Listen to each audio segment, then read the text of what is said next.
আমরা সকলেই অবগত আছি, শেখ হাসিনা এই মুহূর্তে ভারতে অবস্থান করছেন। ভারতে বসেই তিনি আওয়ামী লীগকে সুসংগঠিত করছেন, আওয়ামী লীগকে একেবারে ঢেলে সাজাচ্ছেন। তিনি বাংলাদেশে প্রত্যাবর্তন করার জন্য সকল ধরনের চেষ্টা চালিয়ে যাচ্ছেন। ইতিমধ্যে জানা যাচ্ছে শেখ হাসিনা এই মুহূর্তে সারা পৃথিবীতে আলোচিত একটি নাম এবং তিনি কূটনীতিক একটি বড় সফলতা অর্জন করেছেন। তাই গতকালকে আওয়ামী লীগের নীতি নির্ধারক সহ বিভিন্ন দেশের কূটনীতিকদের সাথে শেখ হাসিনা দিল্লিতে একটি বৈঠক করেছেন।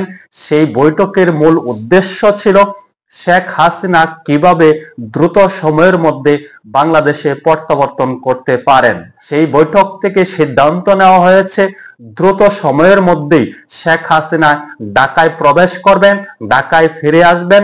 তাই নেতাকর্মীদেরকে শান্ত থাকার আহ্বান জানিয়েছেন এবং নেতাকর্মীদেরকে তিনি বার্তা দিয়েছেন নেতাকর্মীরা যেন শান্ত থাকে, শান্ত থেকে পরিস্থিতি মোকাবেলা করে এবং তিনি যখন বাংলাদেশে প্রত্যাবর্তন করবেন তখনও যেন আওয়ামী লীগ নেতাকর্মীরা কোনো প্রকার বিশৃঙ্খলা না করে শান্ত থাকার জন্য, শান্তভাবে পরিস্থিতি মোকাবেলা করার জন্য আহ্বান জানিয়েছেন, নেতাকর্মীদেরকে দিক নির্দেশনা দিয়েছেন।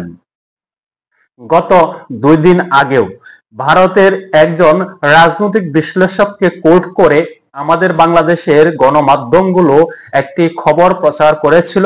ভারত সরকার শেখ হাসিনার মুখ বন্ধ করার উদ্যোগ নিয়েছে।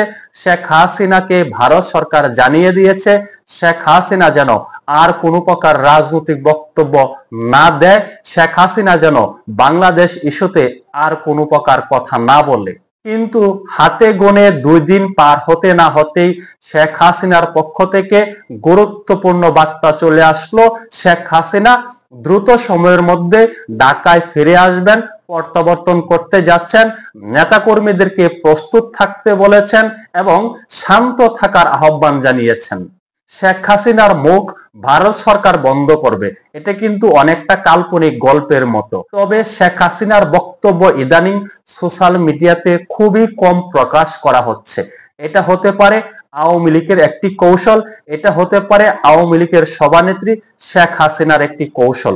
অন্যদিকে এমনও অভিযোগ আছে শেখ হাসিনা টেলিগ্রাম বা বিভিন্ন গ্রুপে নেতাকর্মীদের সাথে মত বিনিময় করে থাকেন, নেতাকর্মীদেরকে উদ্বুদ্ধ করার চেষ্টা করে যাচ্ছেন। সেই টেলিগ্রামে অনুপ্রবেশকারীরা প্রবেশ করে শেখ হাসিনার বক্তব্য রেকর্ড করে সেটি সোশ্যাল মিডিয়াতে ভাইরাল করে দেয়। হয়তো শেখ হাসিনার পক্ষ থেকে, আওয়ামী লীগের পক্ষ থেকে অথবা আওয়ামী লীগ নেতাকর্মীরা এই মুহূর্তে সোচ্চার, তাই শেখ হাসিনার বক্তব্য আগের মতো সোশ্যাল মিডিয়াতে প্রকাশ হচ্ছে না।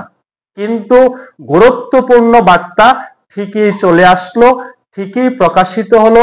শেখ হাসিনা বলে দিয়েছেন নেতাকর্মীদেরকে আশ্বস্ত করেছেন তিনি দ্রুত সময়ের মধ্যেই বাংলাদেশে প্রত্যাবর্তন করতে যাচ্ছেন, ঢাকায় তিনি ল্যান্ড করবেন, ঢাকায় তিনি ফিরে অর্থাৎ বাংলাদেশে তিনি ফিরে আসছেন।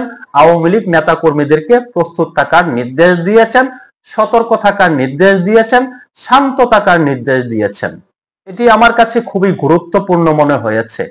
কারণ শেখ হাসিনা যদি বা ফিরে আসে, নেতাকর্মীরা যদি উদ্ধত্তপূর্ণ আচরণ করে, তাহলে দায় কিন্তু শেখ হাসিনার ঘাড়ে বর্তাবে, আওয়ামী লীগের ঘাড়ে বর্তাবে।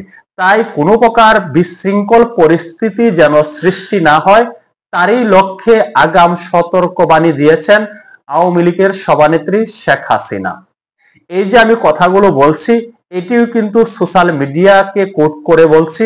সোশ্যাল মিডিয়াতে এই মুহূর্তে ভাইরাল। শেখ হাসিনা দিল্লিতে গুরুত্বপূর্ণ বৈঠক করেছেন, তিনি ঢাকা ফিরে আসার কথা বলেছেন এবং নেতাকর্মীদেরকে শান্ত থাকার আহ্বান জানিয়েছেন। এটি কিন্তু আওয়ামী লীগ মতাদর্শের যে সকল ফেসবুক গ্রুপ আছে সেখান থেকে এটি প্রচার করা হচ্ছে এবং আওয়ামী লীগের অনেক হেভিওয়েট নেতারা এই মুহূর্তে এটি সোশ্যাল মিডিয়াতে প্রকাশ করছে, তারা তাদের ফেসবুকের মাধ্যমে এটি প্রকাশ্যে এনেছে। দেখা যাক বিষয়টা কতটুকু সত্য নাকি গুজব। আসলেই কি শেখ হাসিনা দ্রুত সময়ের মধ্যে বাংলাদেশে প্রত্যাবর্তন করতে যাচ্ছে? নাকি এটিও আওয়ামী লীগ নেতা কর্মীদের মন গড়া গল্প? সকলে ভালো থাকবেন। আল্লাহ হাফেজ।